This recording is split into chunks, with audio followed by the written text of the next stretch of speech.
অৱশেষত টাৰ্বাইন ঘূৰিল গেৰুকামুখত ৰাইজ তথা বহু দল সংগঠনৰ বিভিন্ন সময়ত তীব্ৰ প্ৰতিবাদৰ পিছতো কাণ সাৰ নিদিলে কেন্দ্ৰৰ লগতে ৰাজ্য চৰকাৰে বৃহৎ নদীবান্ধ নিৰ্মাণ কৰি বিজুলী উৎপাদনৰ লক্ষ্যত উপনীত হ'ল NHPC সুদীৰ্ঘ 22 বছৰৰ অন্তত সোৱণশিৰিৰ বুকুত ভেটা দি বিজুলী উৎপাদন কৰিলে NHPCৰ মুখ্য পৰিচালন সঞ্চালক ভূপেন্দ্ৰ গুপ্তাৰ উপস্থিতিত 2000 মেগাৱাট জলবিদ্যুৎ উৎপাদনক্ষম বান্ধটোৰ বিদ্যুৎ উৎপাদনৰ পৰীক্ষণ সম্পন্ন হয় আজি NHPCৰ মুখ্য পৰিচালন সঞ্চালক ভূপেন্দ্ৰ গুপ্তা প্ৰথম ইউনিটত এটা টাৰ্বাইন 250 মেগাৱাট বিজুলী উৎপাদনৰ সফলভাৱে পৰীক্ষণ কৰে এই বৰ্ষৰ নৱেম্বৰৰ ভিতৰত কাৰ্যকৰীভাৱে বিজুলী উৎপাদন কৰিব নদীবান্ধটোৱে আৰু এই নদীবান্ধৰ বিৰুদ্ধে বিভিন্ন দল সংগঠনে প্ৰায় বছৰ ধৰি প্ৰতিবাদী কাৰ্যসূচী ৰূপায়ণ কৰা পৰিলক্ষিত হৈছিল কিন্তু অৱশেষত সেই প্ৰতিবাদ যেন মকিমূৰ কৰিলে NHPCয়ে অৱশেষত টাৰ্বাইন ঘূৰিল গেৰুকামুখত ৰাইজ তথা বহু দল সংগঠনৰ বিভিন্ন সময়ত বিভিন্ন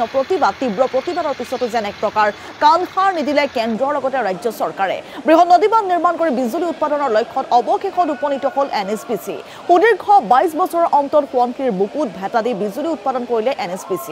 NHPCৰ মুখ্য পৰিচালন সঞ্চালক ভূপেন্দ্ৰ গুপ্তাৰ উপস্থিতিত প্ৰায় 2000 মেগাৱাট জলবিদ্যুৎ উৎপাদনক্ষম বান্ধটোৰ বিজুলী উৎপাদনৰ পৰীক্ষণ আজি সম্পন্ন হয় আৰু NHPCৰ মুখ্য পৰিচালন সঞ্চালক ভূপেন্দ্ৰ গুপ্তাই প্ৰথম ইউনিটত এটা টাৰ্বাইন 250 মেগাৱাট বিজুলী উৎপাদনৰ সফলভাৱে পৰীক্ষণ কৰে আৰু যেহেতু এই মুহূৰ্তত আমি অধিক তথ্যৰ বাবে ফোনযোগে সংযুক্ত হৈছো দেৱজিৎ চুতীয়াৰ সৈতে দেৱজিৎ যেহেতু বিভিন্ন সময়ত বিভিন্ন দল আৰু এই মুহূৰ্তত আমি ফোনযোগে সংযুক্ত হৈছো আমাৰ সাংবাদিক বুবুল হাজৰিকাৰ সৈতে বুবুল যেহেতু বিভিন্ন সময়ত বিভিন্ন দল সংগঠনে প্ৰতিবাদী কাৰ্যসূচী ৰূপায়ণ কৰি আহিছিল NHPCৰ বিৰুদ্ধে কিন্তু অৱশেষত কেন্দ্ৰ ৰাজ্য চৰকাৰে কিন্তু সেই প্ৰতিবাদ মকিমূৰ কৰিলে নিশ্চয়কৈ হিমাক্ষীক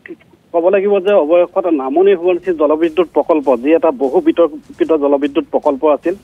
এই প্ৰকল্পটো হ'বলৈ মুঠ 22 বছৰ সময় লাগিলে 2003 চনৰ পৰা ইয়াৰ নিৰ্মাণ কাৰ্য হৈছিল আৰু সেই সময়ছোৱাত বিভিন্ন ধৰণৰ প্ৰতিবাদৰ ফলত ইয়াৰ নিৰ্মাণ কাৰ্য স্থবিৰ হৈছিল 2019 চনৰ পৰা পুনৰ নিৰ্মাণ কাৰ্য আৰম্ভ কৰিছিল NHPCয়ে আৰু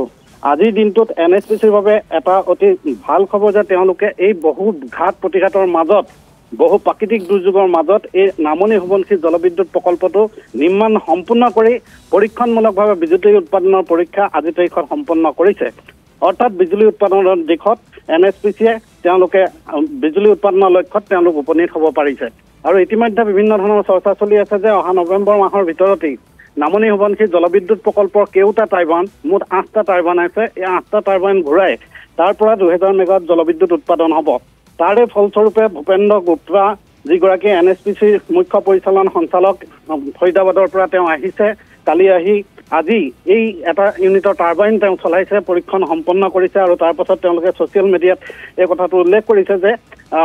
পৰীক্ষামূলকভাৱে বিজুলী উৎপাদনৰ পৰীক্ষণ সম্পন্ন হৈছে নামনি সোৱণশিৰি জলবিদ্যুৎ প্ৰকল্পৰ কিন্তু কথাটো হ'ল ৰাষ্ট্ৰীয় বান্ধ সুৰক্ষা সমিতিয়ে আজি তাৰিখলৈকে এই বৃহৎ নদী বান্ধটোৰ পৰা বিজুলী উৎপাদনৰ কোনো ধৰণৰ অনুমোদন আগবঢ়োৱা নাই